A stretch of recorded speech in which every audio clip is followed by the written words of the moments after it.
Mega hero Varun Tej హీరోగా నటిస్తున్న latest movie operation valentine. Manushi Chhillar, Ruhani Sharma heroines గా నటిస్తున్న ఈ సినిమాలో నవదీప్ కీలక పాత్రలో నటిస్తున్నారు.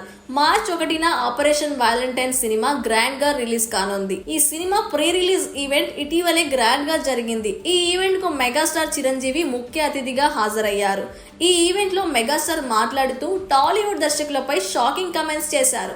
ఆపరేషన్ వ్యాలంటైన్ సినిమాకు శక్తి ప్రతాప్ సింగ్ దర్శకత్వం వహించారు. ఈ సినిమాను కేవలం 75 రోజుల్లోనే తెరకెక్కించారు శక్తి. ఈ సినిమాను తక్కువ బడ్జెట్ తో తెరకెక్కించాడు దర్శకుడు. విజువల్ చూస్తుంటే చాలా గ్రాండ్ గా ఉన్నాయి. తక్కువ బడ్జెట్ తో శక్తి ఇలాంటి సినిమా చేయడం చాలా గ్రేట్ అన్నారు చిరు. శక్తిని చూసి టాలీవుడ్ దర్శకులు నేర్చుకోవాలని అన్నారు. ఎక్కువ డబ్బు ఖర్చు పెడితేనే సినిమాకు రిచ్నెస్ రాదు. తక్కువ బడ్జెట్ లో కూడా ఇలా సినిమా తీసి ఎలా రిచ్ గా చూపించాలో తెలుసుండాలి. అప్పుడే నిర్మాత బాగుంటారు, ఇండస్ట్రీ బాగుంటుంది. శక్తి ప్రతాప్ సింగ్ ని మన దర్శకులు ఆదర్శంగా తీసుకోవాలి అని అన్నారు చిరు. మెగాస్టార్ కామెంట్స్ ఇప్పుడు ఇండస్ట్రీలో చర్చనీయాంశంగా మారాయి. ఇక మెగాస్టార్ చిరంజీవి వరుసగా సినిమాలు చేస్తూ ఫుల్ బిజీగా ఉన్నారు. తనను ఎంతగానో అభిమానించే ఫ్యాన్స్ కోసం ఓ భారీ హిట్ అందించాలని ఎదురు చూస్తున్నారు. కానీ ఈ మధ్యకాలంలో చిరు నటించిన సినిమాలని బాక్స్ ఆఫీస్ దగ్గర బోల్తా కొడుతున్నాయి.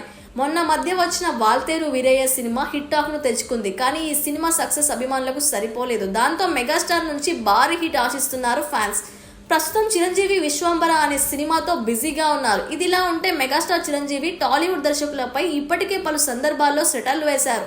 తాజాగా మరోసారి టాలీవుడ్ దర్శకులపై క్రేజీ కమెంట్స్ చేశారు మెగాస్టార్. గతంలో ఆచార్య సినిమా సమయంలోనూ దర్శకులపై షాకింగ్ కమెంట్స్ చేశారు చిరంజీవి.